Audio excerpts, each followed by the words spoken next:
ಮನರೇಗಾ ವಿಚಾರದಲ್ಲಿ ಬಹಿರಂಗ ಚರ್ಚೆಗೆ ಎಚ್ಡಿಕೆ ಆಹ್ವಾನದ ವಿಚಾರದ ಬಗ್ಗೆ ಮಾತನಾಡಿದ ಡಿಸಿಎಂ ಡಿಕೆ ಶಿವಕುಮಾರ್, ನಾನು ಯಾವಾಗ ಬೇಕಾದರೂ ರೆಡಿ ಇದ್ದೀನಿ. ಈ 3 ದಿನಗಳಲ್ಲಿ ಯಾವಾಗಾದರೂ ರೆಡಿ. ಇವತ್ತು ಸಂಜೆನೇ ರೆಡಿ. ಸಾರ್ವಜನಿಕ ಚರ್ಚೆಗಾದರೂ ಬರಲಿ, ಇಲ್ಲವೇ ಯಾವುದಾದರೂ ಟಿವಿ ಮಾಧ್ಯಮಕ್ಕಾದರೂ ಬರಲಿ, ವಿಧಾನಸಭೆಯಲ್ಲಾದರೂ ಚರ್ಚೆಗೆ ಬರಲಿ.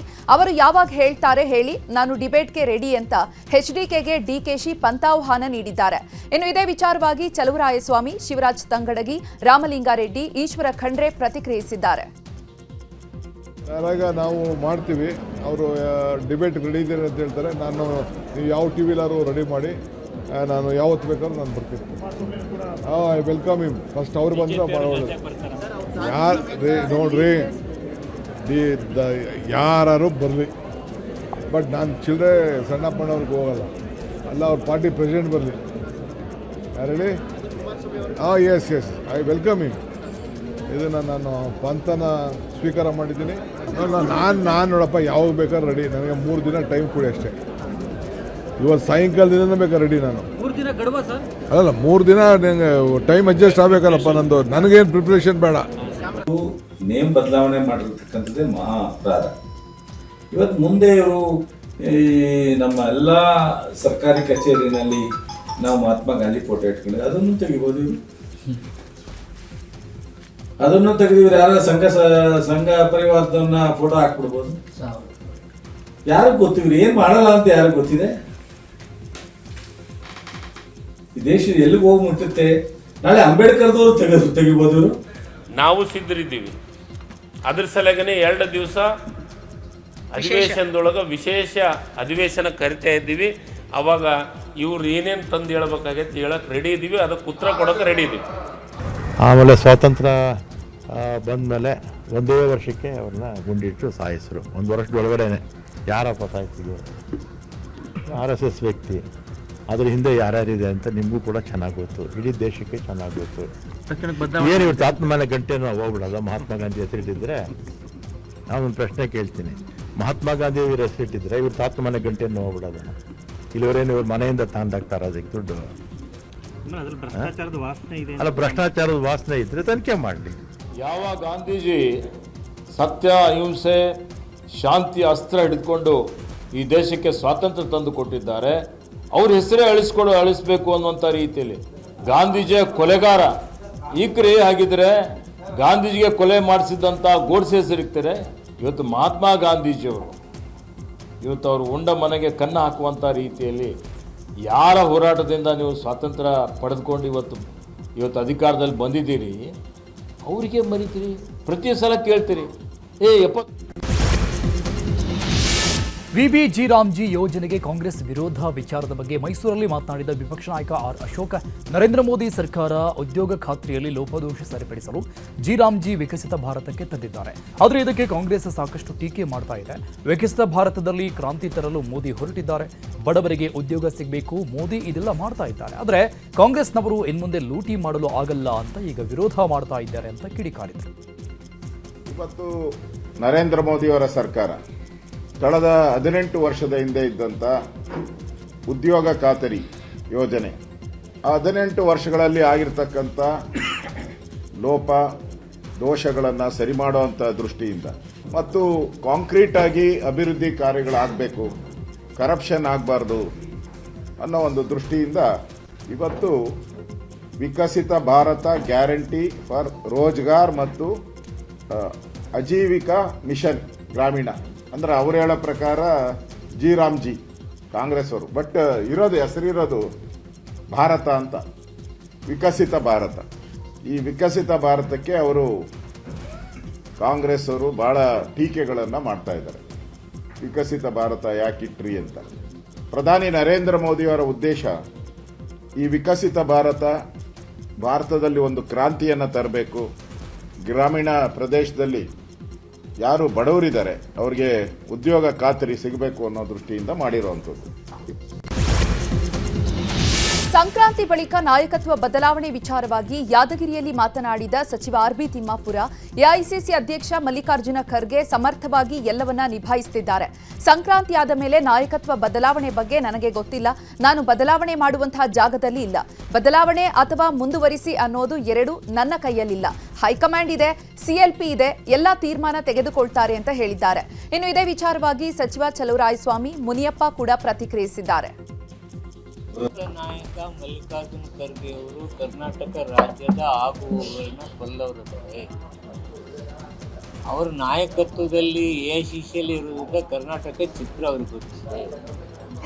ನೀವು ಮಕರ ಸಂಕ್ರಾಂತಿ ಆದೇವಿ ನಿಮ್ಮ ಟಿವಿಯಾಗ ಪೇಪರ್ದಾಗ ನೋಡಕತ್ತೀವಿ. ನಿಮ್ಮಿಂದ ಎಲ್ಲ ಕ್ರಾಂತಿ, ನೀವು ಟಿವಿಯಾಗ ಪೇಪರ್ದಾಗ ಕ್ರಾಂತಿ ನೋಡಿ. CLP ನನ್ನ ಕೈಯಾಗಿದ್ರೆ ನಿಮ್ಮ ಎದುರುಗಡೆ ಹೇಳ್ಬಿಡ್ತೀನಿ, ನಾಳೆ ಚೇಂಜ್ ಮಾಡ್ತೀನಿ ಅಂತೈತಿ ಅಥವಾ ಕಂಟಿನ್ಯೂ ಮಾಡುತ್ತೆ. ಎರಡೂ ನನ್ನ ಎತ್ತಿರಲಿಲ್ಲ.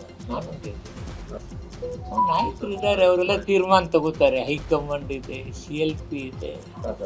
ಅವ್ರು ಏನು ತೀರ್ಮಾನ ತಗೋತಾರ ಅನ್ನೋದು ಅವ್ರು ಬಿಟ್ಟು ಅಂತ ನಿಮ್ಗೆ ಇಮಿಡಿಯೇಟ್ ಹೇಳ್ಬಿಡ್ತೀನಿ. ಎಲ್ಲಾಗ ಹೇಳಿದ್ರಲ್ಲೋ ನಾನು ಚಂದ್ರರೆಡ್ಡಿ ಅವ್ರಿಗೆ ಹೇಳ್ತೀನಿ, ಅವ್ರು ನಿಮ್ಗೆ ಹೇಳ್ತಾರೆ. ಏನೇ ತೀರ್ಮಾನ ಒಂದು ಗೌರವಯುತವಾದಂಥ ರೀತಿಯಲ್ಲಿ ಹೈಕಮಾಂಡೇ ಅವರಿಬ್ಬರಿಗೆ ಇವ್ರನ್ನೇ ಮುಂದುವರಿಸ್ತಾರೋ, ಬದಲಾವಣೆ ಮಾಡ್ತಾರೋ, ರೀಶಫಲ್ ಮಾಡ್ತಾರೋ, ಯಾವುದೇ ವಿಚಾರನ ನಮ್ಮಲ್ಲಿ ಬೀದಿಗೆ ಬರದೇ ಇರೋ ರೀತಿಯಲ್ಲಿ ಸಿದ್ದರಾಮಯ್ಯನವರು, DK ಶಿವಕುಮಾರ್, ಖರ್ಗೆ ಸಾಹೇಬರ ಅಧ್ಯಕ್ಷತೆಯಲ್ಲಿ ರಾಹುಲ್ ಗಾಂಧಿಯವರು, ಮೇಡಮು, ಸುರ್ಜೇವಾಲಾ, ವೇಣುಗೋಪಾಲ್ 100ಕ್ಕೆ 100 ಅನ್ಯೋನ್ಯವಾಗಿ ಎಲ್ಲ ಬಗೆಹರಿಸ್ತಕ್ಕಂಥ ಶಕ್ತಿ ನಮ್ಮ ಹೈಕಮಾಂಡ್ಗಿದೆ, ಮಾಡ್ತಾರೆ. ನನಗಿರೋ ಮಾಹಿತಿ, ಸರ್ಕಾರ ಯಾವುದೇ ಕಾರಣಕ್ಕೂ ಕೂಡ ಈ ಸಂದರ್ಭದಲ್ಲಿ ಬದಲಾವಣೆ ಆಗೋ ಚಿಂತನೆ ಇಲ್ಲ. ನಂಬರ್ 1. ನಂಬರ್ 2, ನಮಗೊಂದು ಹೈಕಮಾಂಡ್ ಇದೆ. ಹೈಕಮಾಂಡ್ ಏನು ತೀರ್ಮಾನ ಮಾಡ್ತಾರೆ ಅದಕ್ಕೆ ನಾವೆಲ್ಲ ಬದ್ಧವಾಗಿ. ಇದರಲ್ಲಿ ಇವರು ಮುಖ್ಯಮಂತ್ರಿ ಆಗ್ತಾರೆ, ಇವರು ಮುಖ್ಯಮಂತ್ರಿ ಇಳಿತಾರೆ, ಇವೇನೂ ಇಲ್ಲ. ಆಸ್ ಆನ್ ಟುಡೇ ನಾನು 30 ವರ್ಷ ಪಾರ್ಲಿಮೆಂಟ್ ಕೆಲಸ ಮಾಡಿರೋನು. ಹೈಕಮಾಂಡ್ ಒಂದು ಕಟ್ಟುನಿಟ್ಟಿನ ಹೇಳಿದ್ದಾರೆ. ನೀವು ಮಾಧ್ಯಮಕ್ಕೆ ಹೋಗಿ ಇದರ ಬಗ್ಗೆ ಹೇಳೋದು ನಮಗೆ ಬಿಡಿ, ನಾವು ತೀರ್ಮಾನ ಮಾಡ್ತೀವಿ ಅನ್ನೋ ಮಾತು ಅವ್ರು ಹೇಳಿದ್ದಾರೆ. ನಾನು ನಿಮಗೆ ಇಷ್ಟೇ ಹೇಳ್ತೀನಿ, ಇದರ ತೀರ್ಮಾನ ಹೈಕಮಾಂಡ್ ಮಾಡ್ತಾರೆ. ನಾವು ಹೈಕಮಾಂಡ್ ಏನು ಹೇಳ್ತಾರೆ ಅದಕ್ಕೆ ನಾವು ಬರ್ತೀವಿ. ಸಿದ್ದರಾಮಯ್ಯನವರು ಚೆನ್ನಾಗಿ ಕೆಲಸ ಮಾಡ್ತಾ ಇದ್ದಾರೆ, ಇತಿಹಾಸ ಸೃಷ್ಟಿ ಮಾಡಿದ್ದಾರೆ. ದೇವರಾಜ ಅರಸವನ್ನು ಮೀರಿ ಇವತ್ತು ರಾಜಕೀಯ ಮಾಡಿದ ದೇವರಾಜ ಅರಸವರು ಸಮಾನತೆಯನ್ನು ಕಾಣಬೇಕು, ಸಮವಾಗಿ ಎಲ್ಲ ವರ್ಗಕ್ಕೂ ಕೊಡಬೇಕಂತ ಅವರು ಒಂದು ಪಾಯ ಹಾಕಿದ್ರು. ಇವರು ಮನೆ ಕಟ್ಟಿದ್ರು. ಸಿದ್ದರಾಮಯ್ಯ ಅವರನ್ನ ಸಿಎಂ ಸ್ಥಾನದಿಂದ ಕೆಳಗಿಳಿಸಿದ್ರೆ ಉಗ್ರ ಹೋರಾಟ ಮಾಡಬೇಕಾಗುತ್ತೆ ಅಂತ ಕಾಂಗ್ರೆಸ್ ಹೈಕಮಾಂಡ್ಗೆ ಅಹಿಂದ ಒಕ್ಕೂಟ ಎಚ್ಚರಿಕೆ ನೀಡಿದೆ. ಹುಬ್ಬಳ್ಳಿಯಲ್ಲಿ ಅಹಿಂದ ಒಕ್ಕೂಟದ ಮುಖಂಡರ ಸಭೆ ನಡೆಸಿ ಮಹತ್ವದ ನಿರ್ಣಯ ಕೈಗೊಂಡಿದ್ದಾರೆ. ಸಿದ್ದರಾಮಯ್ಯ ಅವರನ್ನ ಸಿಎಂ ಸ್ಥಾನದಿಂದ ಕೆಳಗಿಳಿಸುವ ಹುನ್ನಾರ ನಡೆದಿದೆ. ಸಿದ್ದರಾಮಯ್ಯ ಸಿಎಂ ಆಗ್ತಾರೆ ಅನ್ನೋ ಕಾರಣಕ್ಕೆ ಅಹಿಂದ ವರ್ಗ ಕಾಂಗ್ರೆಸ್ನ ಬೆಂಬಲಿಸಿದೆ. ಆದರೆ DKಶಿಯನ್ನ ಸಿಎಂ ಮಾಡೋಕೆ ತೆರೆಮರೆ ಯತ್ನ ನಡೆದಿದೆ. ಇದನ್ನು ವಿರೋಧಿಸಿ ಜನವರಿ 21ರಂದು ಹುಬ್ಬಳ್ಳಿಯಲ್ಲಿ ಅಹಿಂದ ಬೃಹತ್ ಸಮಾವೇಶ ಮಾಡ್ತೀವಿ ಅಂತ ಹೇಳಿದ್ದಾರೆ. ರಾಜ್ಯ ಕಾಂಗ್ರೆಸ್ನಲ್ಲಿ ಪವರ್ ಶೇರಿಂಗ್ ಫೈಟ್ ವಿಚಾರವಾಗಿ ಬೀದರ್ನಲ್ಲಿ ಮಾತನಾಡಿದ ಕೋಡಿಮಠ ಶ್ರೀ ಸಿಎಂ ಬದಲಾವಣೆ ಬಗ್ಗೆ ಸ್ಫೋಟಕ ಹೇಳಿಕೆ ನೀಡಿದ್ದಾರೆ. ರಾಜ್ಯದ ರಾಜಕೀಯದಲ್ಲಿ ಸದ್ಯಕ್ಕೆ ಬದಲಾವಣೆ ಆಗಲ್ಲ. ಸಿಎಂ ಸಿದ್ದರಾಮಯ್ಯ ಬಜೆಟ್ ಮಂಡಿಸ್ತಾರೆ. ರಾಜ್ಯದ ಭಂಡಾರ ಬಜೆಟ್ ಅಂತ ಕರೀತೀವಿ. ಆ ಬಜೆಟ್ ಆಗಬೇಕು. ಯುಗಾದಿಯವರೆಗೂ ಕೂಡ ಬದಲಾವಣೆ ಆಗೋದು ಕಷ್ಟ. ಹಾಲು ಮತ ಸಮಾಜದವರ ಕೈಯಿಂದ ಅಧಿಕಾರ ಬಂದ್ರೆ ಬಿಡಿಸಿಕೊಳ್ಳುವುದು ಕಷ್ಟ. ಅವರಾಗಿಯೇ ಬಿಟ್ಟು ಕೊಟ್ರೆ ಬೇರೆಯವರು ಸಿಎಂ ಆಗಬಹುದು. ಅವರು ಬಿಟ್ಟು ಕೊಡಲ್ಲ, ಇಳಿಯೋದು ಇಲ್ಲ ಎಂದಿದ್ದಾರೆ. ರಾಜ್ಯದ ರಾಜಕೀಯದಲ್ಲಿ ಸದ್ಯಕ್ಕೆ ಬದಲಾವಣೆ ಕಷ್ಟ, ಬದಲಾವಣೆ ಆಗಲ್ಲ. ಏನಿದ್ರೂ ರಾಜರ ಭಂಡಾರ ಅಂದರೆ ಬಡ್ಜೆಟ್ ಅಂತ ನೀವು ಕರಿತಿರಲ್ಲ, ಬಡ್ಜೆಟ್ ಆಗಬೇಕು. ಯುಗಾದಿವರೆಗೂ ಬದಲಾವಣೆ ಆಗೋದು ಕಷ್ಟ. ಹಾಲು ಮತದವರ ಕೈಗೆ ಸಮಾಜ ಅಧಿಕಾರ ಬಂದರೆ ಬಿಡಿಸ್ಕೊಳ್ಳೋದು ಕಷ್ಟ. ಅವರಾಗೇ ಬಿಟ್ಕೊಟ್ರೆ ಆಗ್ಬೋದು. ಅವರು ಸಿದ್ದರಾಮಯ್ಯ ಲೀಸ್ ಬೇಸ್ಡ್ ಸಿಎಂ ಎನ್ನುವ ಕೇಂದ್ರ ಸಚಿವ HD ಕುಮಾರಸ್ವಾಮಿ ಹೇಳಿಕೆಗೆ ಸಚಿವ ಪ್ರಿಯಾಂಕ್ ಖರ್ಗೆ ಕೌಂಟರ್ ಕೊಟ್ಟಿದ್ದಾರೆ.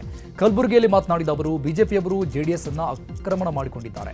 ರಾಜ್ಯದಲ್ಲಿ ಸದ್ಯ ಜೆಡಿಎಸ್ ಉಳಿದಿದೆಯಾ ಅನ್ನೋದೇ ಪ್ರಶ್ನೆಯಾಗಿದೆ. ಕುಮಾರಸ್ವಾಮಿ ಕುಟುಂಬಸ್ಥರೇ ಬಿಜೆಪಿಯಿಂದ ನಿಂತಿದ್ದಾರೆ ಅಂದ್ರೆ ಅವರ ಪಾರ್ಟಿ ಎಷ್ಟು ಪ್ರಬಲವಾಗಿದೆ ಯೋಚನೆ ಮಾಡಿ. ಅವರು ತಮ್ಮ ಪಾರ್ಟಿನೇ ಮಾರಾಟಕ್ಕಿಟ್ಟಿದ್ದಾರೆ, ಬೇರೆಯವರಿಗೆ ಲೀಸ್ ಅಂತ ಮಾತಾಡ್ತಾರೆ ಅಂತ ಕಿಡಿಕಾರಿದ್ರು. ಇನ್ನು ಇದೇ ವಿಚಾರವಾಗಿ ಸಚಿವ ಚಲುವರಾಯಸ್ವಾಮಿ, ಡಿಸಿಎಂ ಡಿಕೆ ಶಿವಕುಮಾರ್ ಕೂಡ ಪ್ರತಿಕ್ರಿಯಿಸಿದ್ದಾರೆ. ನಾನು ಬಿಜೆಪಿಯವರು ಬಹುಮಾಡಿ ಎತ್ತರದ ಕಟ್ಟಡಗಳು ಕಟ್ಕೊಂಡಿದೆ, JDS ಅನ್ನ ಅಕ್ರಮ ಮಾಡ್ಕೊಂಡಿದಾರಲ್ಲ ಆಗಲೇ. ಇವಾಗ JDS ಉಳಿದಿದೆಯಾ ಎಲ್ಲನ? ಇವತ್ತು ಅವರ ಸಂಬಂಧಿಕರೇ BJP ಟಿಕೆಟ್ನಲ್ಲಿ ನಿಲ್ತಾರೆ ಅಂದರೆ ಆ ಪಾರ್ಟಿ ಎಷ್ಟು ಪ್ರಬಲವಾಗಿದೆ ಅಂತ ನೀವೇ ಯೋಚನೆ ಮಾಡಿ ಹೇಳಿ. ಯಾವಾಗನ ಸ್ವಂತ ಬಲದ ಮೇಲೆ BJಪಿಯವರು JDS ಅವರು ಬಂದಿದ್ದಾರೇನ್ರಿ? BJಪಿನೇ ಬಂದಿಲ್ಲ ಅಂದರೆ JDS ಹೆಂಗೆ ಬರುತ್ತೆ ಸ್ವಂತ ಬಲದ ಮೇಲೆ? ನೋಡ್ರಿ, ಲೀಸು ಸಬ್ಲಿ ಇಟ್ಟಿದ್ದಾರಲ್ಲ ಇವರು.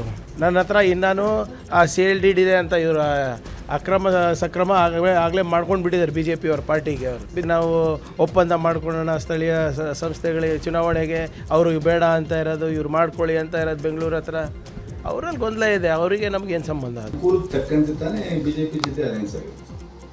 ನೋಡಿ, ಹಿಂದೆ ಅವಕಾಶಯುಕ್ತ ಕಾಂಗ್ರೆಸ್ ಜೊತೆಲೂ ಅಧಿಕಾರ ಮಾಡಿದ್ದಾರೆ, ಅವಕಾಶಯುಕ್ತ BJP ಜೊತೆಲೂ ಅಧಿಕಾರ ಮಾಡಿದ್ದಾರೆ, JDS. ಯಾವಾಗ ಇವರು ದೇಶದ ಲೆವೆಲಲ್ಲಿ ಪ್ರೈಮ್ ಮಿನಿಸ್ಟ್ರು ಮಾಡಿದಂಥ ಪಕ್ಷನೇ ಭಾಳ ಕೆಟ್ಟದಾಗಿ ಮಾತಾಡೋಕೆ ನಿಂತ್ಕೊಂಡ್ರು. ಈಗ ನಮ್ಮ ಸಿದ್ದರಾಮಯ್ಯನವ್ರ ಬಗ್ಗೆ ಲಘುವಾಗಿ ಮಾತಾಡೋ ಅವಶ್ಯಕತೆ ಇಲ್ಲ. ಸಿದ್ದರಾಮಯ್ಯನವರು ಇವತ್ತು ಪೊಲಿಟಿಕಲಿ ಸಕ್ಸಸ್ಫುಲ್ ಲೀಡರ್ ಆಗಿದ್ದಾರೆ. ಇವ್ರು ಇಷ್ಟೆಲ್ಲ ಆಗೋರಲ್ಲ, ಇವ್ರನ್ನ ಸಕ್ಸಸ್ಫುಲ್ ಲೀಡರ್ ಅಂತೀರ ಅನ್ನೋಕ್ಕಾಗಲ್ಲ. ಅವರೇ ಒಪ್ಕೊಳಕ್ಕೆ ಹಿಡಿದಾರೆ, ನಾನು ಆಕಸ್ಮಿಕ ಮುಖ್ಯಮಂತ್ರಿ ಇದ್ದೆ. ಸಿದ್ದರಾಮಯ್ಯನವ್ರ ಮೇಲೆ ಸಿದ್ದರಾಮಯ್ಯ ಉತ್ತರ ಕೊಡ್ತಾ ಇರೋದಕ್ಕೆ is capable of answering and ಈ ಹ್ಯಾಸ್ ಬಿನ್ ಆನ್ಸರಿಂಗ್. ಸೊ ಇದು ಬಿಡಿ, ಅವ್ರದ್ದು ಮಾತಿಗೆಲ್ಲ ನಾವು ಸೀರಿಯಸ್ಸಾಗಿ ತೊಗೊಳಲ್ಲ. ಅವ್ರದ್ದೆಲ್ಲ ನೋಡಿದ್ದೀರಲ್ಲ, ಬರೀ ಒಂದು ನಿಮ್ಗೆ TV ಒಂದು ಡೈಲಾಗ್ ಹೊಡೆದು ಸ್ಟೇಟ್ಮೆಂಟ್ ಹೊಡೆದು ಹೋಗೋದು. ಬೆಂಗಳೂರಿನಲ್ಲಿ ನಡೆದ ಫಸ್ಟ್ ಸರ್ಕಲ್ ಉದ್ಯಮಿ ಒಕ್ಕಲಿಗ ಎಕ್ಸ್ಪೋ ಕಾರ್ಯಕ್ರಮದಲ್ಲಿ ಡಿಕೆ ಶಿವಕುಮಾರ್ ಭಾಗಿಯಾಗಿದ್ದಾರೆ. ಈ ವೇಳೆ ಕಾರ್ಯಕ್ರಮವನ್ನು ಉದ್ದೇಶಿಸಿ ಮಾತನಾಡಿದ ಅವರು, ನೀವೆಲ್ಲ ಒಕ್ಕಲಿಗರು, ಭೂಮಿಯ ಮಕ್ಕಳು ಅಂತ ನಿಮಗೆ ಹೆಸರಿದೆ. ರಾಜಕಾರಣ ಬಿಟ್ಟು ಬದುಕಿನಲ್ಲಿ ಬಹಳಷ್ಟು ಜನ ಯಶಸ್ವಿಯಾಗಿದ್ದಾರೆ. ಎಲ್ಲಿ ಶ್ರಮ ಇದೆಯೋ ಅಲ್ಲಿ ಫಲ ಇದೆ. ದೇವರು ವರ ಮತ್ತು ಶಾಪ ಎರಡನ್ನ ಕೊಡೋದಿಲ್ಲ, ಅವಕಾಶ ಮಾತ್ರ ಕೊಡ್ತಾನೆ. ಕೊಟ್ಟಿರುವಂತಹ ಅವಕಾಶದಲ್ಲಿ ನಾವು ಸರಿಯಾಗಿ ಕೆಲಸ ಮಾಡಬೇಕು ಅಂದಿದ್ದಾರೆ. ಅಲ್ಲದೆ ಇದೇ ವೇಳೆ ನಿಂಬೆಗೆ ಹುಳಿ ಇಲ್ಲ, ದುಂಬಿಗಿಂತ ಕರಿ ಇಲ್ಲ, ಶಂಭುಗಿಂತ ಅಧಿಕ ದೇವರಿಲ್ಲ ಎಂಬ ವಚನವನ್ನ ಹೇಳುವ ಮೂಲಕ ನಂಬಿಕೆ ಇದ್ರೆ ಗ್ರಾಹಕರು ನಮ್ಮ ಹತ್ರ ಬರ್ತಾರೆ ಅಂತ ಉದ್ಯಮಿಗಳಿಗೆ ಸಲಹೆ ನೀಡಿದ್ದಾರೆ. ಒಕ್ಕಲ್ತನದ ಹೆಸರೇ ನಿಮ್ಗೊಂದು ದೊಡ್ಡ ಸ್ವಾಭಿಮಾನದ ಬದುಕಿಗೆ ಒಂದು ದೊಡ್ಡ ಶಕ್ತಿ ತುಂಬಿದೆ. ಸೊ ನೀವೆಲ್ಲ ಸಮಾಜಕ್ಕೆ ಒಕ್ಕಲ್ತನವನ್ನ ಮಾಡಿ ಆರೋಗ್ಯ ಕೊಟ್ಟು ಎಲ್ಲ ಕೂಡ ಮಾಡ್ತಾ ಇದ್ದೀರಿ. ಭೂಮಿ ಮಕ್ಕಳು ಅಂತ ಕೂಡ ನಿಮ್ಗೆ ಹೆಸರಿದೆ. ಸೊ ಇವತ್ತೆಲ್ಲ ನೀವೆಲ್ಲ ಹೊಸ ಉದ್ಯಮಿಗಳಾಗಿ ತಯಾರಾಗ್ತಾ ಇದ್ದೀರಿ. ನಿಮ್ಮಲ್ಲೂ ಕೂಡ ಬಹಳ ಜನ ಯಶಸ್ಸಾಗಿದ್ದಾರೆ. ಒಂದ್ ಕಡೆ ರಾಜಕಾರಣ ಬಿಡಿ, ರಾಜಕಾರಣ ಬಿಟ್ಟು ನಿಮ್ಮ ಬದುಕಿನಲ್ಲಿ ಬಹಳ ಜನ ಯಶಸ್ಸಾಗಿದ್ದಾರೆ. ನಿಂಬೆಗಿಂ ಉಳಿಲ್ಲ, ದುಂಬಿಗಿಂ ಕರಿಗಿಲ್ಲ, ಶಂಭುಗಿನ ಅಧಿಕ ದೇವನಿಲ್ಲ, ನಂಬಿಕೆಗಿನ ದೊಡ್ಡ ಗುಣ ಇಲ್ಲ ಅಂತ ಹೇಳ್ತಾರೆ. ನಾನು ಯಾಕೆ ಈ ಮಾತು ನಿಮ್ಗೆ ಹೇಳ್ತಾ ಇದ್ದೀನಿ ಅಂದ್ರೆ, ಯಾರ್ಯಾರು ಉದ್ಯಮಿಗಳಿದ್ದೀರಿ, ಯಾರ್ಯಾರು ಕೆಲಸ ಮಾಡ್ತಾ ಇದ್ದೀರಿ, ನಿಮ್ಮ ಬಿಸ್ನೆಸ್ ಅಲ್ಲಿ ಟ್ರಸ್ಟ್ ಉಳಿಸ್ಕೋಬೇಕು, ನಂಬಿಕೆ ಉಳಿಸ್ಕೋಬೇಕು. ಗದಗ ಜಿಲ್ಲೆಯ ಐತಿಹಾಸಿಕ ಲಕ್ಕುಂಡಿ ಗ್ರಾಮದಲ್ಲಿ ನಿಧಿ ಪತ್ತೆ ವಿಚಾರದ ಬಗ್ಗೆ ಮಾತನಾಡಿದ ಸಂಶೋಧಕ ಅಪ್ಪಣ್ಣ ಹಂಜೆ, 11 ಅಥವಾ 12ನೇ ಶತಮಾನದ ಚಿನ್ನಾಭರಣ ಇರುವ ಸಾಧ್ಯತೆ ಇದೆ. ಚಿನ್ನಾಭರಣ ಸ್ವರೂಪ ನೋಡಿದ್ರೆ ಸಾಮಾನ್ಯ ಕುಟುಂಬಕ್ಕೆ ಸೇರಿರಬಹುದು. ರಾಜಮನೆತನ ಚಿನ್ನಾಭರಣದ ಸ್ವರೂಪವೇ ಬೇರೆ ಇರುತ್ತೆ. ಈಗ ಸಿಕ್ಕ ಚಿನ್ನಾಭರಣ ಸ್ವರೂಪ ನೋಡಿದ್ರೆ ಸಾಮಾನ್ಯ ಕುಟುಂಬಕ್ಕೆ ಸೇರಿರಬಹುದು ಅಂತ ಹೇಳಿದ್ದಾರೆ.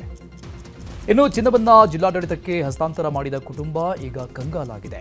ಗ್ರಾಮದ ಕಸ್ತೂರಿ ರಿತ್ತಿ ಎನ್ನುವ ಕುಟುಂಬ ತಮ್ಮ ಮನೆಗೆ ಪಾಯ ಹಾಕುವ ವೇಳೆ 466 ಗ್ರಾಂ ಚಿನ್ನ ಪತ್ತೆಯಾಗಿತ್ತು. ಅದನ್ನು ಕೂಡಲೇ ಜಿಲ್ಲಾಡಳಿತಕ್ಕೆ ಕುಟುಂಬಸ್ಥರು ಕೊಟ್ಟಿದ್ರು. ಆದ್ರೀಗ ಮನೆ ನಿರ್ಮಿಸಲು ಮಾಡ್ತಾ ಇದ್ದ ಕಾಮಗಾರಿಗೆ ತಡೆ ಉಂಟಾಗಿದೆ. ಹೀಗಾಗಿ ಮನೆ ನಿರ್ಮಿಸಲು ಅವಕಾಶ ನೀಡಬೇಕು ಅಂತ ಮನವಿ ಮಾಡಿದ್ದಾರೆ. ಇಲ್ಲವಾದ್ರೆ ಪ್ರತ್ಯೇಕ ಮನೆ ನೀಡುವಂತೆ ಸರ್ಕಾರಕ್ಕೆ ಮನವಿ ಮಾಡಿಕೊಂಡಿದ್ದಾರೆ.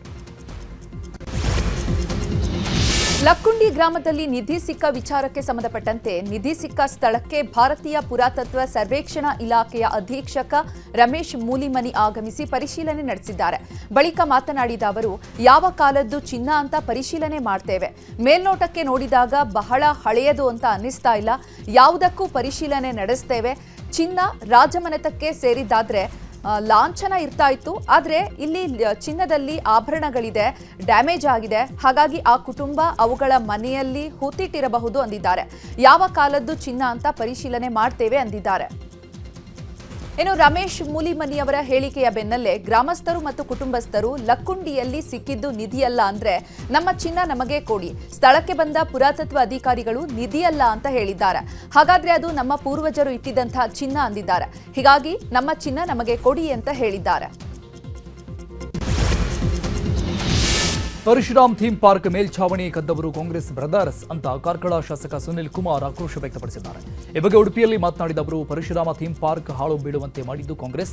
ಕರಾವಳಿಯಲ್ಲಿ ಪರಶುರಾಮನ ಹೆಜ್ಜೆ ಗುರುತು ಇರಲೇಬಾರದು ಅಂತ ಥೀಮ್ ಪಾರ್ಕ್ ಕಾಮಗಾರಿಯನ್ನ ಅರ್ಧಕ್ಕೆ ನೀವು ನಿಲ್ಲಿಸಿದ್ದೀರಿ. ಈಗ ನಿಮ್ಮ ಮತ ಬ್ಯಾಂಕ್ನ ಪುಂಡರು ಇಲ್ಲಿ ಕಳ್ಳತನ ಮಾಡಿದ್ದಾರೆ. ಕಾಂಗ್ರೆಸ್ನ ಹಿಂದೂ ವಿರೋಧಿ ಭಾವನೆ ಬಲದಿಂದಲೇ ಇಷ್ಟೆಲ್ಲ ಆಗಿದೆ ಅಂತ ಆರೋಪಿಸಿದ್ದಾರೆ. ಮಂಡ್ಯ ಜಿಲ್ಲೆಯ ಮದ್ದೂರು ನಗರಸಭೆಗೆ ಗೆಜ್ಜಲಗೆರೆ ಪಂಚಾಯಿತಿ ಸೇರ್ಪಡೆಯನ್ನ ಖಂಡಿಸಿ ಗ್ರಾಮಸ್ಥರು ಪ್ರತಿಭಟನೆ ನಡೆಸುತ್ತಿದ್ದಾರೆ. ಈ ಪ್ರತಿಭಟನೆಗೆ ವಿಪಕ್ಷ ನಾಯಕ ಅಶೋಕ್, ಛಲವಾದಿ ನಾರಾಯಣಸ್ವಾಮಿ ಬೆಂಬಲ ನೀಡಿದ್ದಾರೆ. ತಾವು ಕೂಡ ಗ್ರಾಮಸ್ಥರ ಜೊತೆಗೆ ಕುಳಿತು ರಾಜ್ಯ ಸರ್ಕಾರದ ವಿರುದ್ಧ ಪ್ರತಿಭಟನೆ ನಡೆಸಿದ್ದಾರೆ.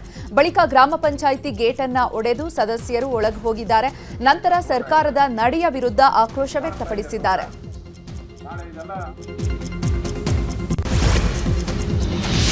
ಬಳ್ಳಾರಿಯಲ್ಲಿ ನಡೆದಿದ್ದ ಶೂಟೌಟ್ ಪ್ರಕರಣ ಸಂಬಂಧಪಟ್ಟಂಗೆ ತನಿಖೆ ಚುರುಕುಗೊಂಡಿದೆ. ಘಟನೆಯ ತನಿಖೆಯನ್ನು ಸರ್ಕಾರ ಸಿಐಡಿಗೆ ವಹಿಸಿತ್ತು. ಇದೀಗ ಬಳ್ಳಾರಿ ಎಸ್ಪಿ ಕಚೇರಿಗೆ ಸಿಐಡಿ ಟೀಮ್ ಆಗಮಿಸಿದೆ. CID SP doctor Harsha Priyamvada ನೇತೃತ್ವದ ಟೀಮ್ ಬಳ್ಳಾರಿ ಎಸ್ಪಿ ಕಚೇರಿಗೆ ಆಗಮಿಸಿ ಕೇಸ್ ಫೈಲ್ ಪಡೆಯುವುದರ ಜೊತೆ ಸ್ಥಳೀಯ ಇನ್ವೆಸ್ಟಿಗೇಷನ್ ಆಫೀಸರ್ಗಳಿಂದ ಮಾಹಿತಿಯನ್ನು ಪಡೆದುಕೊಂಡಿದ್ದಾರೆ. ಹಿಂದೆ ಘಟನಾ ಸ್ಥಳಕ್ಕೆ ಭೇಟಿ ಕೊಡುವ ಸಾಧ್ಯತೆ ಕೂಡ ಇದೆ. ಬಳ್ಳಾರಿಯ ಬ್ಯಾನರ್ ಗಲಾಟೆ ಪ್ರಕರಣಕ್ಕೆ ಸಂಬಂಧಪಟ್ಟಂತೆ ಮಾಜಿ ಸಚಿವ ಜನಾರ್ದನ ರೆಡ್ಡಿ ಸುದ್ದಿಗೋಷ್ಠಿ ನಡೆಸಿ ಗಲಾಟೆಯ ಬಗ್ಗೆ ಮತ್ತೊಂದು ವಿಡಿಯೋ ರಿಲೀಸ್ ಮಾಡಿದ್ದಾರೆ. ಗಲಾಟೆ ವೇಳೆ ಸತೀಶ್ ರೆಡ್ಡಿ ಶ್ರೀರಾಮುಲು ವಿರುದ್ಧ ಅವಾಚ್ಯ ಶಬ್ದಗಳಿಂದ ನಿಂದನೆ ಮಾಡಿರುವಂತಹ ವಿಡಿಯೋ ರಿಲೀಸ್ ಮಾಡಿದ್ದಾರೆ. ಬಳಿಕ ಮಾತನಾಡಿದ ಅವರು, ಸಿಐಡಿ ತನಿಖೆ ಕಣ್ಣೊರೆಸುವಂತಹ ತಂತ್ರ ಅಷ್ಟೇ. ಪ್ರಾಮಾಣಿಕ ಅಧಿಕಾರಿಗಳಾಗಿದ್ರೆ ಈಗಾಗಲೇ ಸತೀಶ್ ರೆಡ್ಡಿ, ಭರತ್ ರೆಡ್ಡಿಯ ಬಂಧನ ಆಗಬೇಕಿತ್ತು. ಆದರೆ ಈವರೆಗೂ ಆಗಿಲ್ಲ ಅಂತ ಅಸಮಾಧಾನ ಹೊರಹಾಕಿದ್ದಾರೆ. ಮಲಯಾಳಂ ಭಾಷಾ ಮಸೂದೆ ವಿರುದ್ಧ ಮೈಸೂರಲ್ಲಿ ವಾಟಾಳ್ ನಾಗರಾಜ್ ಪ್ರತಿಭಟನೆ ಮಾಡಿದ್ದಾರೆ. ನಗರದ ಹಾರ್ಡಿಂಜ್ ವೃತ್ತದ ಬಳಿ ಪ್ರತಿಭಟನೆ ನಡೆಸಿದ್ದು ಕಾಸರಗೋಡು ನಮಗೆ ಸೇರಬೇಕು ಅಂತ ಆಗ್ರಹಿಸಿದ್ದಾರೆ. ಯಾವುದೇ ಕಾರಣಕ್ಕೂ ಮಲಯಾಳಂ ಭಾಷೆಯನ್ನ ಹೇರಬಾರದು. ಕೇರಳ ಸರ್ಕಾರ ಕೂಡಲೇ ಮಸೂದೆ ವಾಪಸ್ ಪಡಿಬೇಕು, ಇಲ್ಲದಿದ್ರೆ ಉಗ್ರ ಹೋರಾಟ ಮಾಡಬೇಕಾಗುತ್ತೆ ಅಂತ ಎಚ್ಚರಿಸಿದ್ದಾರೆ. ಥಣಿಸಂದ್ರದಲ್ಲಿ ಒತ್ತುವರಿ ಪ್ರಕರಣಕ್ಕೆ ಸಂಬಂಧಪಟ್ಟಂತೆ ಥಣಿಸಂದ್ರದ ತುಬಾ ಲೇಔಟ್ನಲ್ಲಿರುವಂತಹ ಜನರಿಗೆ ಆತಂಕ ಶುರುವಾಗಿದೆ. ಬರೋಬ್ಬರಿ 54 ಲಕ್ಷ ಕೊಟ್ಟು ಮನೆ ಖರೀದಿ ಮಾಡಿದ್ರೂ ನಿವಾಸಿಗಳು ಭಯಪಡುವಂತಹ ಸ್ಥಿತಿ ಬಂದಿದೆ. 2 ತಿಂಗಳ ಹಿಂದೆಯಷ್ಟೇ ಪ್ರಾಪರ್ಟಿ ಕಾನೂನುಬದ್ಧವಾಗಿ ಪಡೆದುಕೊಂಡಿದ್ದೆವು ಅಂತ ನಿವಾಸಿಗಳು ಹೇಳ್ತಿದ್ದಾರೆ. ಅಲ್ಲದೆ ನಮ್ಮ ಮನೆ ಒಡೆದ್ರೆ ನಾವು ಇಲ್ಲಿ ಸೂಸೈಡ್ ಮಾಡ್ಕೋತೀವಿ, EMI ಇನ್ನೂ ಸರಿಯಾಗಿ ಪಾವತಿ ಮಾಡಿಲ್ಲ, ಅಷ್ಟರಲ್ಲೇ ಈ ಜಾಗ ನಮ್ಮದು ಅಂತಿದ್ದಾರೆ. ಆದರೆ EC ಕೊಟ್ಟಿದ್ದಾರೆ, ಈ ಖಾತಾ ಕೊಟ್ಟಿದ್ದಾರೆ, ಕರೆಂಟ್ ಬಿಲ್ ಬರುತ್ತೆ, ಮತ್ತೆ ಇದು ಅನಧಿಕೃತ ಆಗುತ್ತೆ, ಇದು ಹೇಗೆ ಅನಧಿಕೃತ ಆಗುತ್ತೆ ಅಂತ ನಿವಾಸಿಗಳು ಅಳಲು ತೋಡಿಕೊಂಡಿದ್ದಾರೆ. ಯಾವ್ದು BDI ಇದೋ ಅವ್ರಿಗೆ ನೋಟಿಸ್ ಕೊಟ್ಟಿದ್ದೀವಿ, ನಾವು ಅಲ್ಲಿ ಮಾಡ್ತಾ ಇರೋದು ಅಂತ ಹೇಳಿದ್ದು. ಸರಿ ಆಯ್ತು ಅಂತ ನೋಡ್ತಾ ಇದೀವಿ. ಆಮೇಲೆ ಸಡನ್ ಆಗಿ ಅಲ್ಲಿ ಫಿನಿಶ್ ಆದ ತಕ್ಷಣ ಇಲ್ಲಿ ಸ್ಟಾರ್ಟ್ ಮಾಡಿದ್ದು. ನಿಮ್ದು 10 ನಿಮಿಷ ಇರೋದು ನಿಮ್ಮ ಹತ್ರ, ನೀವು ಖಾಲಿ ಮಾಡಿ ಅಂತ ಒಂದು 20 ಲೇಡೀಸ್ ಪೊಲೀಸ್ ಒಳಗಡೆ ಕಳ್ಸಿದ್ದು. ನಾವು ಕೇಳಿದ್ದು ಎಲ್ಲಿದೆ ನೋಟಿಸ್, ಎಲ್ಲಿ ಪರ್ಮಿಷನ್ ಪೇಪರ್ ಎಲ್ಲಿ ಅಂದ್ರೆ ಏನಿಲ್ಲ, ಅವ್ರ ಹತ್ರ ಮಾತಾಡಕ್ಕೆ ರೆಡಿ ಇಲ್ಲ. ಪೊಲೀಸ್ ನಮ್ಗೆ ಗೊತ್ತಿಲ್ಲ, ನೀವು BDI ಹತ್ರ ಮಾತಾಡಿ, ನಮ್ ಡ್ಯೂಟಿ ಇರೋದು ನೀವು ಆಚೆ ಬನ್ನಿ, ಮನೆಯಿಂದ ನೀವು ಆಚೆ ಬಂದ್ರೆ ನಾವು ಡೆಮಾಲಿಷ್ ಮಾಡ್ಬೇಕು. ಸಾಮಾನು ಎಲ್ಲ ಏನು ಬಿಡ್ತಾ ಇಲ್ಲ ಮೇಡಮ್, ಸಾಮಾನ್ ಜೊತೆ ಅವರು ಡೆಮಾಲಿಷ್ ಮಾಡ್ತಾ ಇದ್ದಾರೆ. 1 ದಿವಸ ಮುಂಚೆನೂ ನೋಟಿಸ್ ಇಲ್ಲ ಮೇಡಮ್. ಅಲ್ಲಿ ಹಂಗ ಹೊಡಿತೀನಿ ಅಂತ ಮತ್ತೆ ಬಂದ್ರೆ ನಾವು ಹೊರಗಡೆ ಬರೋದಿಲ್ಲ ಸರ್. ನಮ್ ಜೊತೆನೆ ಅವರು ಬುಲ್ಡೋಸರ್ ಹೊಡಿಲಿ, ನಮ್ಮ ಮೇಲೆ ಮಣ್ಣು ಹಾಕ್ಲಿ, ಅವ್ರು ಪರವಾಗಿಲ್ಲ. ಅಷ್ಟು ಸಾಲ ಇದೆ, ನಾವು ಹೊರಗಡೆ ಹೋಗೋ ಆಗಿಲ್ಲ. ಫಸ್ಟ್ EMI ಕೂಡ ಆಗಿಲ್ಲ ನಮ್ದು. ಫಸ್ಟ್ EMI ಇದೇ ತಿಂಗಳು ನಾವು ಕಟ್ಟಿರೋದು. 12 ಜನ 3 ಮಕ್ಕಳು, 15 ಜನ ಇದ್ದೀವಿ. ಇನ್ನು BDA ಜಾಗದ ಬ್ರೂಕರ್ ಮೇಲಿನ ಮಾರಾಟ ಮಾಡಿದ್ದಾರೆ ಎನ್ನುವಂತಹ ಅನುಮಾನ ಶುರುವಾಗಿದೆ. ಡೆಮಾಲಿಷನ್ ಸುಳಿವು ಸಿಕ್ತಿದ್ದಂತೆ ಜಾಗ ಮಾರಾಟ ಮಾಡಿ ಗ್ಯಾಂಗ್ ಎಸ್ಕೇಪ್ ಆಗಿದೆ. ಬರೋಬ್ಬರಿ 45 ಲಕ್ಷಕ್ಕೆ ಮಾರಾಟವನ್ನ ಮಾಡಲಾಗಿದೆ. ಈಗ ಅದೇ ಜಾಗ ತೆರವು ಮಾಡುವಂತಹ ಸ್ಥಿತಿ ಬಂದಿದೆ. ಸದ್ಯ ಬಿಡಿಎ ಜಾಗ ಮಾರಿದಂತಹ 3 ವಿರುದ್ಧ ಎಫ್ಐಆರ್ ದಾಖಲಿಸಿದೆ. ಶಿವಲೀಲಾ ಸಿನಿಮಾಕ್ಕೆ ಚಿತ್ರಮಂದಿರಗಳಲ್ಲಿ ಪ್ರೋತ್ಸಾಹ ಸಿಗದ ಹಿನ್ನೆಲೆ ಸರ್ಕಾರದ ವಿರುದ್ಧ ಪದ್ಮಶ್ರೀ ಪುರಸ್ಕೃತರಾದ ಜೋಗತಿ ಮಂಜಮ್ಮ ನೇತೃತ್ವದಲ್ಲಿ ಪ್ರತಿಭಟನೆ ನಡೆಸಲಾಗಿದೆ. ಬೆಂಗಳೂರಿನ ಫ್ರೀಡಂ ಪಾರ್ಕ್ನಲ್ಲಿ ಸರ್ಕಾರದ ವಿರುದ್ಧ ಮಂಗಳಮುಖಿಯರು ಹೋರಾಟ ಮಾಡಿದ್ದಾರೆ. ಹೋರಾಟದಲ್ಲಿ ಬಿಜೆಪಿ ಪರಿಷತ್ ಸದಸ್ಯ ಎನ್ ರವಿಕುಮಾರ್, ಭಾರತಿ ಶೆಟ್ಟಿ ಕೂಡ ಭಾಗಿಯಾಗಿದ್ದಾರೆ. ಎಲ್ಲ ಶಾಲಾ ಕಾಲೇಜುಗಳಲ್ಲಿ ಸಿನಿಮಾ ನೋಡುವಂತೆ ಸರ್ಕಾರದ ಸುತ್ತೋಲೆ ಹೊರಡಿಸಬೇಕು, ಸಿನಿಮಾಗೆ ಸಬ್ಸಿಡಿ ಕೊಡಬೇಕು ಅಂತ ಪ್ರತಿಭಟನಾಕಾರರು ಆಗ್ರಹಿಸಿದ್ದಾರೆ. ಅಲ್ಲದೆ ಸಿಎಂ ಮನೆಗೆ ಮುತ್ತಿಗೆ ಹಾಕಲು ಯತ್ನಿಸಿದ್ದಾರೆ. ಈ ವೇಳೆ ಪೊಲೀಸರು ತಡೆದಿದ್ದು ಜೋಗತಿ ಮಂಜಮ್ಮ ಸೇರಿ ಹಲವರನ್ನ ಪೊಲೀಸರು ವಶಕ್ಕೆ ಪಡೆದರು. ಈ ವೇಳೆ ಜೋಗತಿ ಮಂಜಮ್ಮ ಹಾಗೂ ಎನ್ ರವಿಕುಮಾರ್ ಮಾಧ್ಯಮಗಳಿಗೆ ಪ್ರತಿಕ್ರಿಯಿಸಿದ್ದಾರೆ. ಮನೆಯಲ್ಲಿ ಪತಿ ಬೆತ್ತಲೆಯಾಗಿ ಓಡಾಡ್ತಿದ್ದಾನೆ ಅಂತ ಮಹಿಳೆಯೊಬ್ಬರು ಆರೋಪಿಸಿದ್ದಾರೆ. ಇದೀಗ ಈ ಕೇಸ್ಗೆ ಟ್ವಿಸ್ಟ್ ಸಿಕ್ಕಿದೆ. ಇಂದು ಮಾತನಾಡಿರುವಂತಹ ಮಂಜುನಾಥ್ ಪತ್ನಿ ವಿರುದ್ಧವೇ ಆರೋಪ ಮಾಡಿದ್ದಾರೆ. ಪತ್ನಿ ಶೋಕಿಗಾಗಿ ತನ್ನ ಗಂಡಂದಿರ ಹಣವನ್ನ ಬಳಸಿಕೊಂಡು ಓಡಾಡ್ತಿದ್ದಾಳೆ ಅಂತ ಮಂಜುನಾಥ್ ಆರೋಪಿಸಿದ್ದಾರೆ. ಇನ್ನು ಪ್ರತ್ಯಾರೋಪ ಮಾಡಿ ಮಾತನಾಡಿದಂತಹ ಮಂಜುನಾಥ್ ಬಗ್ಗೆ ಪತ್ನಿ ಮೇಘಶ್ರೀ ಪ್ರತಿಕ್ರಿಯೆ ನೀಡಿದ್ದಾರೆ. ಮಂಜುನಾಥ್ ಮಾಡಿರುವಂತಹ ಆರೋಪಗಳೆಲ್ಲ ಸುಳ್ಳು. ನನಗೆ 2 ಮದುವೆಯಾಗಿ ಡಿವೋರ್ಸ್ ಆಗಿರುವುದು ನಿಜ. ಮಂಜುನಾಥ್ ನನ್ನ ಬಗ್ಗೆ ಸುಳ್ಳು ಆರೋಪಗಳನ್ನ ಮಾಡೋದನ್ನ ಮುಂದುವರಿಸಿದ್ರೆ ಮುಂದಿನ ಕ್ರಮ ತೆಗೆದುಕೊಳ್ತೀನಿ. ಆತನ ಹೆಸರನ್ನ ಬರೆದಿಟ್ಟು ನಾನು ಮುಂದೆ ಏನ್ ಮಾಡಬೇಕೋ ಮಾಡ್ತೀನಿ. ಆತ ನನ್ನ ಚೀಟಿ ಹಣ 5 ಲಕ್ಷ ಪಡೆದಿದ್ದಾನೆ ಅಂತ ಮೇಘಶ್ರೀ ವಿಡಿಯೋ ಹೇಳಿಕೆಯ ಮೂಲಕ ಆರೋಪಿಸಿದ್ದಾರೆ. ಕಾಂಗ್ರೆಸ್ ಶಾಸಕಿ ನಯನಾ ಮೋಟಮ್ ಹಾಗೂ ಅಶ್ಲೀಲ ಕಾಮೆಂಟ್ ಕಾಟ ಶುರುವಾಗಿದೆಯಂತೆ. ಸಾಮಾಜಿಕ ಜಾಲತಾಣ ಇನ್ಸ್ಟಾಗ್ರಾಂನಲ್ಲಿ ಶಾಸಕಿಯ ಬಟ್ಟೆ ಬಗ್ಗೆ ಅಶ್ಲೀಲ ಕಾಮೆಂಟ್ ಹಾಕಲಾಗಿದೆ. ತೀರಾ ಕೆಳಮಟ್ಟದ ಶಬ್ದಗಳನ್ನು ಬಳಸಿ ಕಾಮೆಂಟ್ ಮಾಡಿದ್ದಾರೆ ಎನ್ನಲಾಗಿದೆ. ಸದ್ಯ ವೈಯಕ್ತಿಕ ಹಾಗೂ ರಾಜಕೀಯಕ್ಕೆ ಸಂಬಂಧಪಟ್ಟಂಗೆ 2 ಪ್ರತ್ಯೇಕ ಖಾತೆಯನ್ನ ನಯನಾ ಮೋಟಮ್ ಹೊಂದಿದ್ದಾರೆ. ತಮ್ಮ ವೈಯಕ್ತಿಕ ಖಾತೆಯಲ್ಲಿ ಹಾಕಿರೋ ಫೋಟೋಗೆ ಅಶ್ಲೀಲ ಕಾಮೆಂಟ್ ಹಾಕಿರುವವರ ವಿರುದ್ಧ ನಯನಾ ಮೋಟಮ್ ಆಕ್ರೋಶ ವ್ಯಕ್ತಪಡಿಸಿದ್ದು, ಮಹಿಳಾ ವಿರೋಧಿ ಮನಸ್ಥಿತಿ ಇರುವವರನ್ನು ನಾನು ಎದುರಿಸ್ತೀನಿ ಅಂತ ಹೇಳಿದ್ದಾರೆ. ಎವಿಆರ್ ರೆಡ್ಡಿ ಮತ್ತು ನಟಿ ನಡುವಿನ ಗಲಾಟೆ ಪ್ರಕರಣ ಸಾಕಷ್ಟು ಸುದ್ದಿಯಾಗಿತ್ತು. ತನ್ನ ಮೇಲಿನ ಆರೋಪಗಳನ್ನು ತಳ್ಳಿ ಹಾಕಿದ್ದ ಎವಿಆರ್ ರೆಡ್ಡಿ ನಟಿಯ ಬಗ್ಗೆ ಕೆಲ ಪ್ರತ್ಯಾರೋಪ ಮಾಡಿದ್ರು. ಈಗ ಅವರಿಬ್ಬರು ಜೊತೆಗಿರುವ ಫೋಟೋಗಳು ವೈರಲ್ ಆಗಿವೆ. ಪ್ರಶ್ನೆ ಪತ್ರಿಕೆ ಲೀಕ್ ಮಾಡ್ತಾ ಇರೋ ಲೀಕಾಸುರರು ಇದೀಗ ಶಿಕ್ಷಣ ಇಲಾಖೆಗೆ ತಲೆನೋವಾಗಿದ್ದಾರೆ. ಈಗಾಗಲೇ ಕೆಲವೊಂದು ಇನ್ಸ್ಟಾಗ್ರಾಮ್ ಅಕೌಂಟ್ಗಳು ಈಗಿನಿಂದಲೇ ಸ್ಕೆಚ್ ಹಾಕೊಂಡಿದೆ. ನಮ್ಮ ಬಳಿ ಮುಖ್ಯ ಪರೀಕ್ಷೆಯ ಕ್ವೆಶ್ಚನ್ ಪೇಪರ್ ಇದೆ, ಹಣ ಕಳಿಸಿದ್ರೆ ಪೇಪರ್ ಕೊಡ್ತೀವಿ ಅಂತ ಪೋಸ್ಟ್ ಹಾಕಿದೆ. ನಾನು ಎಸಿಪಿ ಎಂದು ಪೊಲೀಸ್ ಅಧಿಕಾರವನ್ನು ಮಹಿಳೆ ದುರುಪಯೋಗ ಪಡಿಸಿಕೊಂಡಿರುವ ಘಟನೆ ಬೆಂಗಳೂರು ದಕ್ಷಿಣ ಜಿಲ್ಲೆಯ ಕನಕಪುರದಲ್ಲಿ ನಡೆದಿದೆ. ಚನ್ನಪಟ್ಟಣದಲ್ಲಿ ಹೂವಿನ ವ್ಯಾಪಾರಿಯಾಗಿರುವ ಮಹಿಳೆ ಶ್ಯಾಮ್ಲಾ ಕಂಚನಹಳ್ಳಿ ಗ್ರಾಮದ ಜಮೀನು ವಿವಾದಕ್ಕೆ ಹೋಗಿ ದರ್ಪ ಮೆರೆದಿದ್ದಾರೆ. ತುಂಗಭದ್ರಾ ಕ್ರಸ್ಟ್ ಗೇಟ್ಗಳ ಬದಲಾವಣೆ ಹಿನ್ನೆಲೆಯಲ್ಲಿ ಇವತ್ತು ಸಚಿವ ಶಿವರಾಜ್ ತಂಗಡಗಿ ಡ್ಯಾಂಗೆ ಭೇಟಿ ಕೊಟ್ಟು ಪರಿಶೀಲನೆ ಮಾಡಿದ್ರು. ಬಳಿಕ ಮಾತನಾಡಿದ ಅವರು ಮೇ ತಿಂಗಳೊಳಗಾಗಿ ಎಲ್ಲ ಗೇಟ್ಗಳ ಬದಲಾವಣೆ ಮಾಡಲಾಗುತ್ತೆ ಅಂತ ಮಾಹಿತಿ ಕೊಟ್ಟಿದ್ದಾರೆ. ಸರ್ಕಾರಿ ಶಾಲೆ ಆವರಣದಲ್ಲಿ ಸಿಸಿ ಕ್ಯಾಮೆರಾಗಳನ್ನ ಕಳ್ಳರು ಕದ್ದಿರುವಂತಹ ಘಟನೆ ಕೋಲಾರ ತಾಲೂಕಿನ ಹೋಳೂರು ಸರ್ಕಾರಿ ಶಾಲೆಯಲ್ಲಿ ನಡೆದಿದೆ. ಗ್ರಾಮಸ್ಥರೇ ಹಣ ಸಂಗ್ರಹಿಸಿ 60,000 ವೆಚ್ಚದಲ್ಲಿ ಅಳವಡಿಸಿದ್ದ 5 ಸಿಸಿಟಿವಿ ಕ್ಯಾಮೆರಾಗಳನ್ನ ಕಳವು ಮಾಡಲಾಗಿದೆ. ಪಶ್ಚಿಮ ಘಟ್ಟದ ನದಿಗಳ ಜೋಡಣೆಗೆ ಉತ್ತರ ಕನ್ನಡ ಜಿಲ್ಲೆಯಲ್ಲಿ ತೀವ್ರ ವಿರೋಧ ವ್ಯಕ್ತವಾಗಿದೆ. ಹೀಗಾಗಿ ಇವತ್ತು ಸ್ವರ್ಣವಲ್ಲಿ ಶ್ರೀಗಳ ನೇತೃತ್ವದಲ್ಲಿ ಬೃಹತ್ ಸಮಾವೇಶ ನಡೆಸಲಾಗ್ತಾ ಇದೆ. ಯೋಜನೆಯನ್ನ ಪಕ್ಷಾತೀತವಾಗಿ ವಿರೋಧಿಸಿದ್ದು ಸಾವಿರಾರು ಜನರು ಕಾರ್ಯಕ್ರಮಕ್ಕೆ ಆಗಮಿಸಿದ್ದು ಯೋಜನೆಯನ್ನ ಸ್ಥಗಿತಗೊಳಿಸಬೇಕು ಅಂತ ಆಗ್ರಹಿಸಿದ್ದಾರೆ. ಕೊಪ್ಪಳದ ಗವಿಮಠಕ್ಕೆ ಅಪಾರ ಸಂಖ್ಯೆಯಲ್ಲಿ ಭಕ್ತರು ಹರಿದು ಬರ್ತಿದ್ದಾರೆ. ವೀಕೆಂಡ್ ಹಿನ್ನೆಲೆ ನಿನ್ನೆಯಿಂದಲೂ ಕೂಡ ಮಠದ ಆವರಣದಲ್ಲಿ ಜನಸ್ತೋಮವೇ ಸೇರಿದೆ. ಗವಿಸಿದ್ದೇಶ್ವರನ ದರ್ಶನವನ್ನು ಪಡ್ಕೊಳ್ತಿದ್ದಾರೆ. ವೀಕೆಂಡ್ ಹಿನ್ನೆಲೆಯಲ್ಲಿ ಈಶಾ ಫೌಂಡೇಶನ್ಗೆ ಪ್ರವಾಸಿಗರು ಹರಿದು ಬಂದಿದ್ದಾರೆ. ಚಿಕ್ಕಬಳ್ಳಾಪುರದ ಅವಲಗುರ್ಕಿ ಬಳಿ ಇರುವ ಈಶಾ ಕೇಂದ್ರಕ್ಕೆ ಜನರು ಆಗಮಿಸಿದ್ದು ಈಶಾ ಫೌಂಡೇಶನ್ ಬಳಿಯೇ ಗ್ರಾಮೋತ್ಸವ ನಡೀತಾ ಇದ್ದು ಅವರೇಕಾಯಿ ಮೇಳ ಆಯೋಜನೆ ಮಾಡಲಾಗಿದೆ. ಇನ್ನು ಪ್ರವಾಸಿಗರು ವಿವಿಧ ಬಗೆಯ ಅವರೇಕಾಯಿ ಖಾದ್ಯಗಳನ್ನು ಸವಿದಿದ್ದಾರೆ.